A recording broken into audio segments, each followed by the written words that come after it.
बुलढाणा जिल्ह्यातल्या अनेक शेतकऱ्यांच्या शेतामध्ये पोलिसांनी धाडी टाकल्या आणि त्या शेतकऱ्यांनी अफूची शेती केली असा आरोप आणि असा ठपका त्यांच्यावर ठेवला। वास्तविक पाहता अफूपासून फक्त नशा येते असं नाही, तर अफूपासून मेडिसिन तयार होतं, लक्षात घ्या।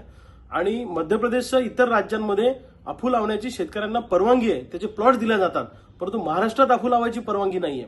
ही वेळ शेतकऱ्यांवर का येते आहे? कारण एका बाजूला सोयाबीनला भाव सरकार द्यायला तयार नाही, दुसऱ्या बाजूला कापसाला भाव नाही, कोणत्या शेतीमालाला भाव नाही, शेतकरी कर्जमाफी करायला सरकार तयार नाही आणि शेतकरी आत्महत्येच्या उंबरठ्यावर उभा आहे। अशा परिस्थितीमध्ये महाराष्ट्रात सुद्धा अफू लावण्याची परवानगी इतर राज्यांप्रमाणे आपल्या राज्यानं दिली पाहिजे, ही आमची मागणी आहे। या शेतकऱ्यांच्या पाठीशी आम्ही शेतकरी संघटना म्हणून खंबीरपणे उभे आहोत। या शेतकऱ्यांना जी काय लीगल मदत लागेल ती पूर्ण लीगल मदत करायला आम्ही तयार आहे। शेतकरी संघटनांची सातत्यानं मागणी राहिलेली आहे की आम्हाला अफू लावायची परवानगी द्या। जर देशातल्या इतर राज्यांमध्ये जर याचे प्लॉट्स दिले जातात तर महाराष्ट्रामध्ये याचे प्लॉट्स का दिले जात नाही, हा खऱ्या अर्थानं प्रश्न आहे।